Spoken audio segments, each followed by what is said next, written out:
Now, when I first started playing electric guitar, I remember noticing these little coloured boxes that guitarists would have down by their feet. They looked cool and made the guitar players sound even cooler. All the pros had them, so naturally, I wanted some. Now, I know zero when it comes to electronics, so I can't tell you how these actually work other than they're just magic. But what I can tell you is that they are a lot of fun and probably where you'll end up spending most of your money. And over the years, while attempting to craft one's tone, or at least mimic that of more accomplished guitarists, I've collected quite a handful of these little magic boxes of fun, and I think I have the essentials covered to see me through most musical scenarios. So in today's video, we're going to discuss what I believe are the 5 essential guitar pedals every well-rounded guitarist should own. And treat this advice like you would your Aunt Gwen's wedding buffet. Take what you need and leave anything that looks a bit off.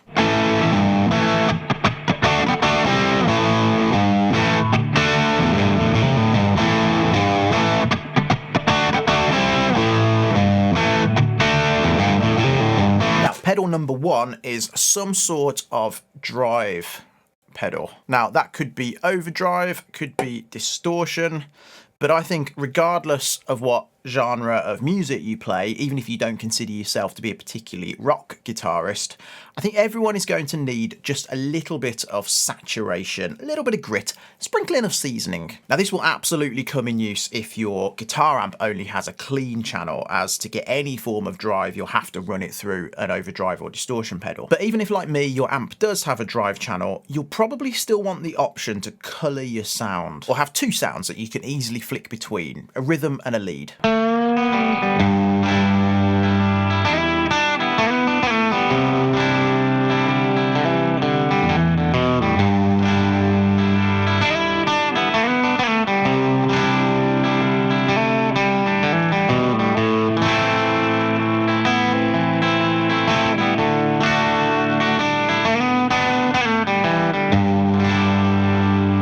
I use this Electro Harmonix Soul Food pedal, known for its transparent overdrive tones. It's modelled on a classic Klon pedal, so that means it keeps the characteristic sounds of the amp rather than dramatically changing the tone so that it sounds like it's coming from an entirely different amp, like a tube screamer pedal would. I use a Fender Hot Rod DeVille, which is a classic tube amp which has that classic rock crunch, which I want to keep, but just colour with some subtle distortion and sustain. In simple terms, it adds a warm and smooth drive or grit to your guitar sound without drastically altering the sound. But there are hundreds, if not thousands, of overdrive and distortion pedals out there, so do some research on the bands or guitarists that you want to sound like, get down to your local music store and try a load out, and just pick one you like the sound of.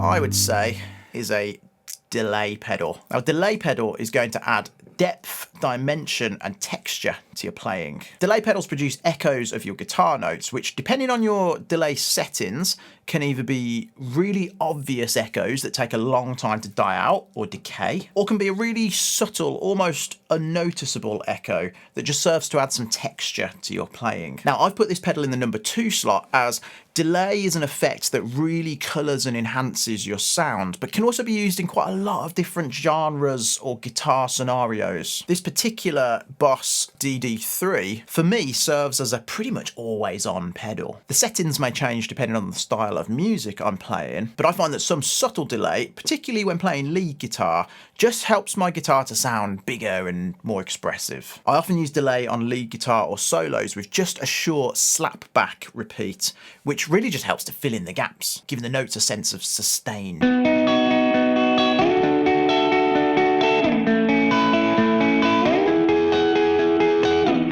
But But delay can also be used to create spacious and ambient soundscapes. Flicking a guitar to the bridge pickup, rolling back the treble and using a long obvious delay creates something atmospheric and ethereal, almost heaven-like. Or a faster delay with lots of treble on the neck pickup will give you that iconic soaring rhythm sound, most notably used by U2's The Edge.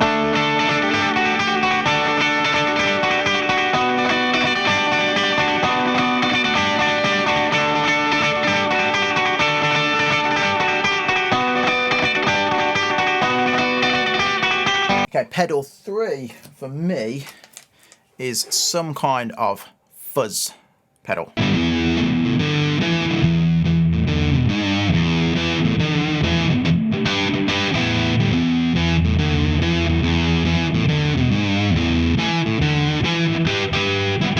Now, a fuzz pedal sits in the same family as a distortion or overdrive, so I guess it does depend on the style of music you play. But I think in most styles of rock music, you're going to want a drive tone that's different to your regular tone. Think of it like having an A tone and a B tone. Guitarists use fuzz pedals for the distinctive fuzzy tone that they provide. Fuzz pedals produce a thick and gritty tone that unashamedly alters the tone of your guitar and amp. This isn't about being subtle and transparent like the soul food, it's about proudly being a big muff.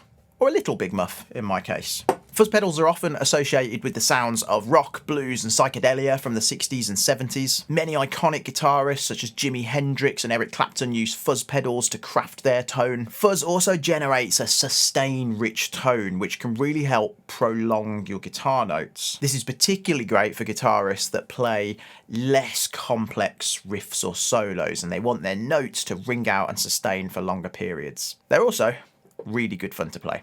So we're definitely getting into the less essential and more occasional territory now, but I'd argue the fourth pedal you need on your list is some sort of reverb.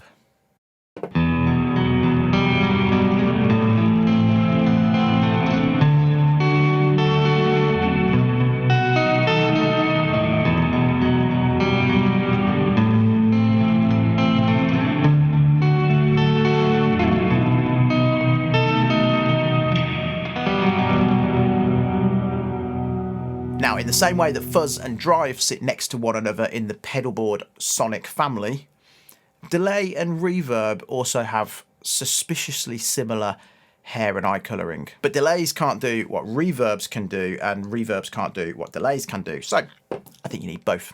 Reverb is an effect that replicates the natural reflections of sound in different environments, such as a hall, a church, a stadium. Unlike a delay that produces an echo or a repeat, reverb evokes spaciousness and atmosphere. Classically, reverb is often just added to make your guitar sound a bit more natural if recorded in a very dry room, such as a recording studio. So a little bit of subtle reverb may also be always on, but I tend to just use the reverb knob on my amp for that. This pedal, the Walrus Audio Slotva, is about creating a very intentional sound. A texture, creating a sense of spaciousness and depth, and making my guitar sound more immersive and atmospheric.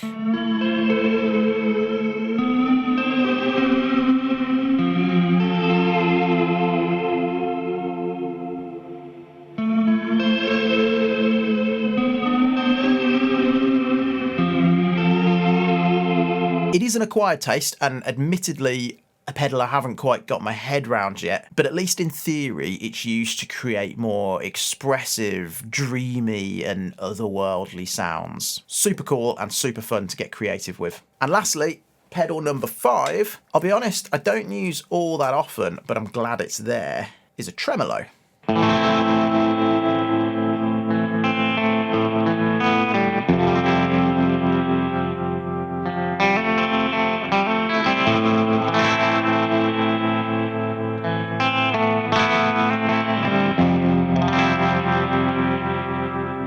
Tremolo is an effect that creates variations in volume by modulating the guitar signal, resulting in a rhythmic, pulsating or wobbly sound. The use of tremolos are iconic in vintage or retro styles of music. Think classic rock and roll, Americana, surf rock, or 1960s pop. Now, tremolos tend to work well when there's not much else going on in the mix. Add in movement and interest to straight chords or simple single note lines. The effect can easily get lost if there's too much going on, but in the right context, can make your guitar really stand out in the mix. And then I'll give you a bonus pedal, just because I'm that kind of guy.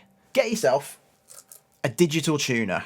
Now, I'll be honest, this was a hard one to part with cash over when I first started playing live, because it doesn't really do anything. I mean, it helps you tune your guitar, but it literally switches your guitar volume off when you press it. It's quite expensive at, I think, like 80 or 90 pound, and literally the most boring pedal you can buy. But if you play live, it really is so convenient and a complete game changer to be able to tune your guitar on the fly with the click of a foot. It also, as mentioned, cuts your signal off when you press it, which is super useful if you need to tune mid-song and don't want everybody hearing you go through each string. Plus, the ability to cut your volume off also comes in handy when you're changing guitars or just putting your guitar down mid-set and you're not getting any of that unwanted hum or feedback. So it ain't sexy or fun, but if you're getting into playing live, I would also consider getting yourself a tuning pedal. And so with that, my friends, I will leave you to fill your Christmas lists up with glorious guitar effects. Let me know if there are any you think I've missed or if you have your own essential pedals. If you've enjoyed this video and found it useful, feel free to tap that,